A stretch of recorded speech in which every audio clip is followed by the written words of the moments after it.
हाय नमस्कार सत श्री अकाल। आज मैं आपको पढ़ाऊंगी क्लास 9 का हिस्ट्री का पहला चैप्टर जिसका नाम है द फ्रेंच रिवॉल्यूशन। इस चैप्टर को शुरू करने से पहले मैं बस आपसे इतना बोलना चाहूंगी कि अभी के अभी इस वीडियो को लाइक करो, कमेंट करो और सब्सक्राइब करो। जो कुछ करना है अभी करो, क्योंकि तभी जो यूट्यूब है वो इस वीडियो को बहुत सारे लोगों को रिकमेंड करेगा। प्लीज सपोर्ट करो और अभी के अभी लाइक करो, कमेंट करो, सब्सक्राइब करो, क्योंकि वीडियो के एंड में आपके कमेंट की कोई वैल्यू नहीं रह जाएगी और चीजों की वैल्यू तभी होती है जब वो हमें टाइम पर मिलती है। चलिए अब बिना किसी देर के वीडियो को शुरू करते हैं। Without any further delay let's get started. तो ये चैप्टर शुरू होता है 14 जुलाई 1789 से।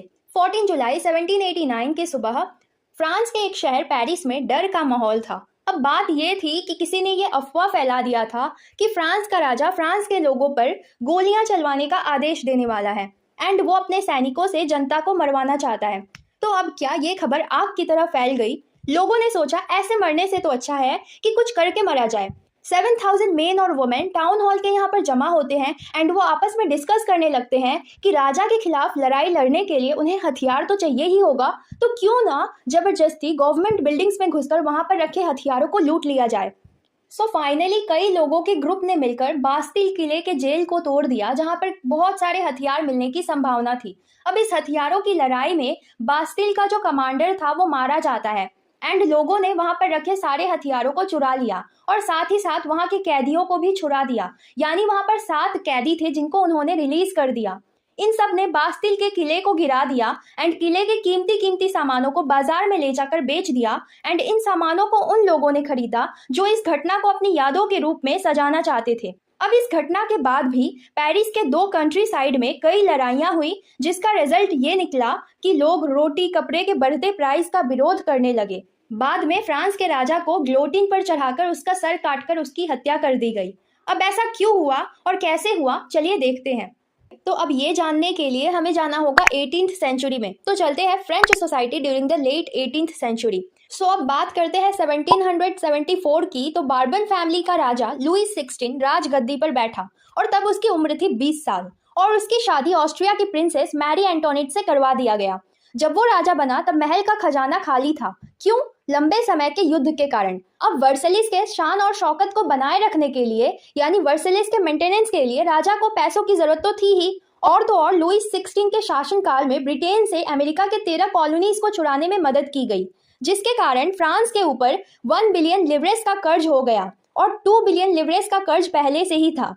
अब मनी लेंडर्स यानी कि जो कर्जदार थे वो राजा से 10% इंटरेस्ट की मांग करने लगे। अब राजा के सामने कर्ज की चिंता, ऊपर से सेना का खर्च, राज दरबार का खर्च, गवर्नमेंट ऑफिसेस का खर्च, गवर्नमेंट यूनिवर्सिटीज को चलाने का खर्च, तो इन सब से राजा बहुत ही ज्यादा चिंता में पड़ गया। तो उसने क्या किया कि फ्रांस के लोगों के ऊपर टैक्स बढ़ा दिया। अब ये काफी नहीं था। क्यों? क्योंकि 18th सेंचुरी में फ्रेंच सोसाइटी 3 ईस्ट स्टेट्स में बटी हुई थी।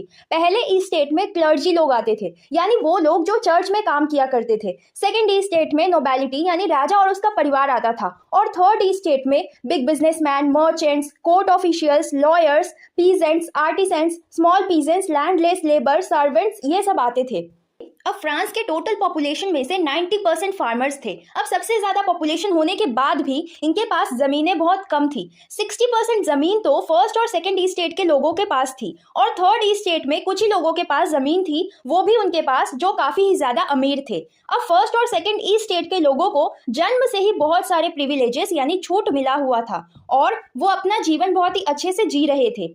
तो सबसे पहली छूट जो फर्स्ट और सेकंड ईस्ट स्टेट के लोगों को मिली हुई थी वो ये था कि उन्हें टैक्स नहीं देना पड़ता था। वहीं थर्ड ईस्ट स्टेट के लोगों को सारा टैक्स देना पड़ता था। जैसे कि जो टैक्स फार्मर्स चर्च को देते थे उसे तिथ कहा जाता था। अब ये जो तिथ होता था ये फसल का 10वां हिस्सा होता था और इसे धार्मिक टैक्स भी कहा जाता था। इसके अलावा डायरेक्ट टैक्स जिसे तैले कहते थे वो भी देना पड़ता था। और तो और राजा ने रोज के यूज में आने वाली चीजों पर जैसे कि सॉल्ट और टोबैको हो गया, इन सभी चीजों पर भी टैक्स लगा रखा था।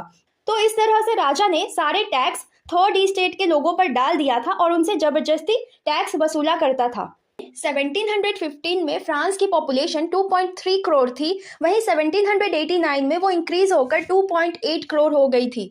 पॉपुलेशन कंटिन्यूअसली इंक्रीज हो रहा था, जिसकी वजह से फूड का डिमांड भी इंक्रीज हो गया था। अब प्रोडक्शन तो उतना ही था, लेकिन बढ़ते पॉपुलेशन को भी ज्यादा फूड चाहिए था, इसलिए फ्रांस के लोग भूखे मरने लगे। उन्हें खाने के लिए स्ट्रगल करना पड़ता था। अब इसके चलते महंगाई और बढ़ गई। अमीर लोग थे वो और भी ज़्यादा अमीर हो गए, वहीं जो गरीब लोग थे वो और भी ज़्यादा गरीब हो गए। अब चीज़ें और भी ज़्यादा खराब हो जाती जब सूखा पड़ जाता और फसल बहुत ही कम होता, यानी हार्वेस्ट बहुत ही कम हो जाता। तो इसके वजह से सब्सिस्टेंस क्राइसिस हो गया था। अब सब्सिस्टेंस क्राइसिस क्या होता है? एक ऐसा सिचुएशन होता है जिसमें आपका जो बेसिक रिक्वायरमेंट्स है वो भी खतरे में आ जाता है, यानी कि आपको रोटी, कपड़ा, मकान, ये सारी बेसिक चीज़ें भी नहीं मिल पाती हैं। तो ऐसा सिचुएशन हो गया था फ्रांस में। अब ऐसा नहीं था कि लोगों ने इसके खिलाफ विरोध नहीं किया था, लोगों ने इसके खिलाफ विरोध किया था, बहुत बड़ा रिवॉल्ट किया था, लेकिन वो उतना इफेक्टिव नहीं हुआ था, क्योंकि तब लोगों के पास ना तो उतना पैसा था और ना ही एडुकेशन थी। ऐसे में उनकी बात सुनने वाला कोई नहीं था। अब जैसे जैसे टाइम बीतता गया, लोग एडुकेट होने लगे, उनकी इनकम बढ़ने लगी, वो नए आइडियाज लेकर आने लगे। देन उन लोगों को रियलाइज होने लगा कि हमारे साथ तो बहुत ही गलत हो रहा है। अब जो एडुकेटेड लोग थे उनका मानना था कि लोगों को अधिकार यानी राइट्स उनके जन्म के हिसाब से नहीं, बल्कि सोसाइटी में उनके योग्यता, उनकी काबिलियत के हिसाब से मिलना चाहिए। अब उस टाइम के दो फिलोसोफर्स, जॉन लॉकी और जीन जैक्वस रूसो, ये जो दो फिलोसोफर्स थे, इनका मानना था कि एक ऐसी सोसाइटी होनी चाहिए जहां सबको आज़ादी मिले, सबके लिए कानून एक हो और सरकार ऐसी होनी चाहिए जो जनता की बात सुने। इनफैक्ट जॉन लॉकी ने अपनी book two treatises of government में मोनार्की गवर्नमेंट का जमकर विरोध किया है। अब टैक्स तो बढ़ रखा था, ऊपर से महंगाई इतनी बढ़ गई थी कि लोगों को खाना नहीं मिल पा रहा था। फिर क्या था, लोग राजा से नाराज हो गए थे और इसकी वजह से रिवॉल्यूशन की शुरुआत हुई। तो जैसा कि हमने देखा कि लुईस 16 का खजाना खाली हो गया था और जो कर्जदार थे यानी मनी लेंडर्स थे, वो लोन पर 10% इंटरेस्ट की मांग कर रहे थे, तो राजा ने उसको पे करने के लिए, उसको चुकाने के लिए टैक्स बढ़ा दिया था। अब एंशियंट मोनार्की के अकॉर्डिंग कोई भी राजा अपनी मर्जी से टैक्स इंक्रीज नहीं कर सकता है।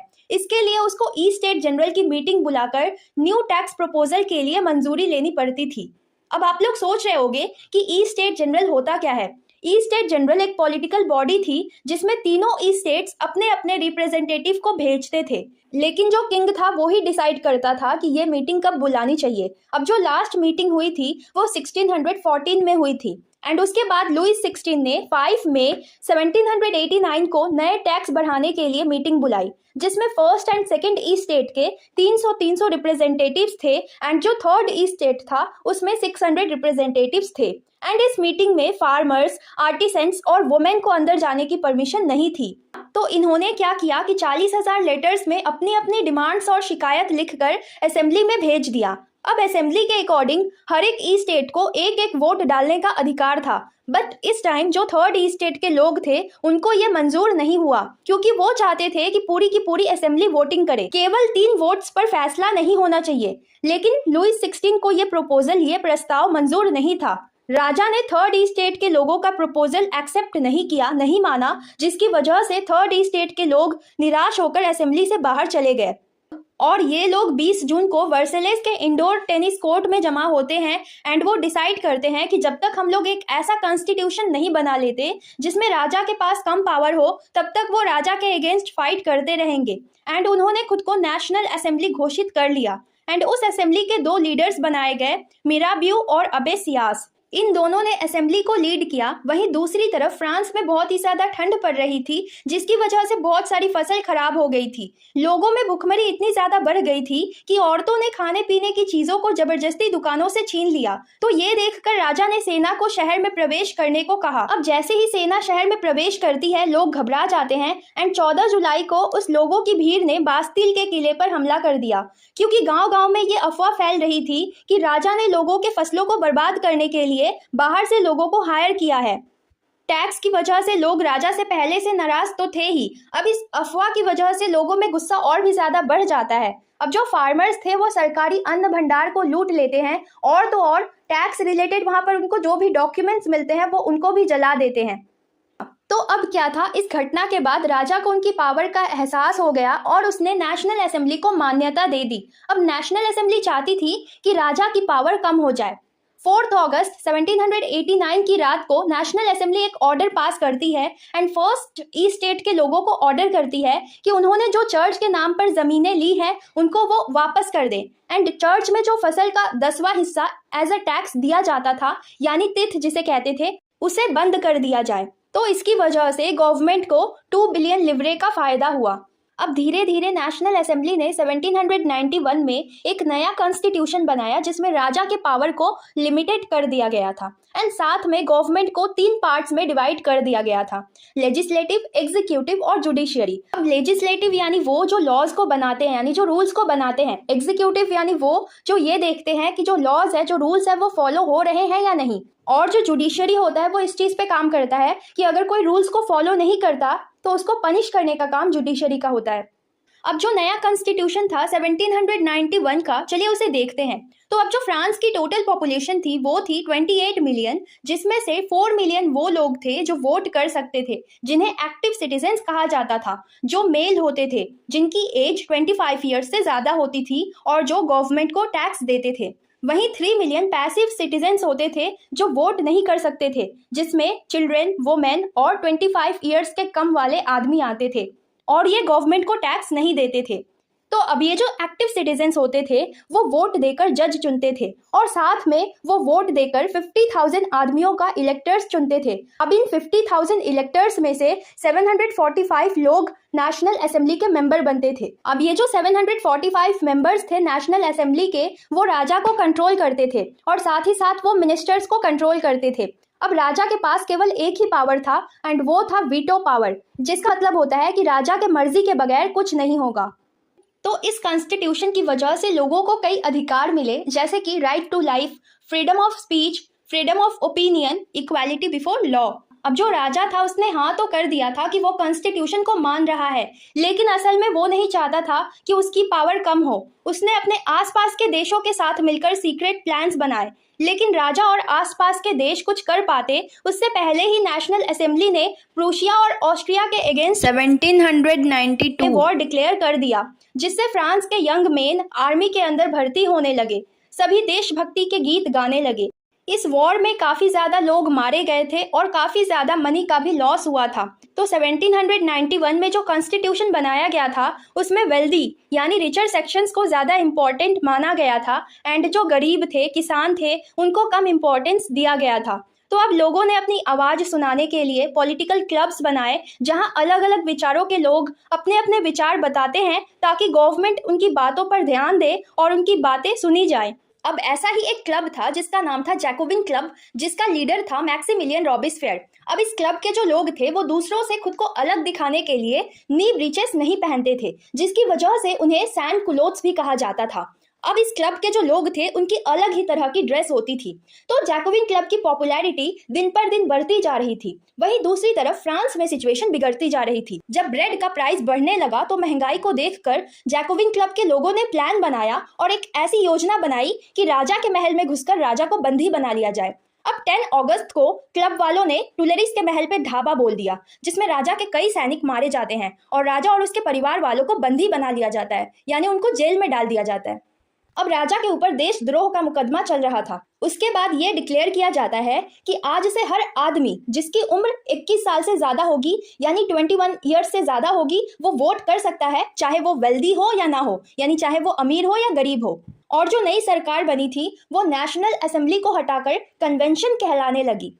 21 सितंबर 1792 को मोनार्की सिस्टम का एंड हो जाता है और रिपब्लिक सिस्टम की शुरुआत होती है, यानी वोट डालने का सिस्टम शुरू होता है। अब फ्रांस एक रिपब्लिक कंट्री बन गया था और लुइस 16 जिसे बंदी बनाया गया था उसे राजद्रोह के अपराध में मौत की सजा सुनाई जाती है।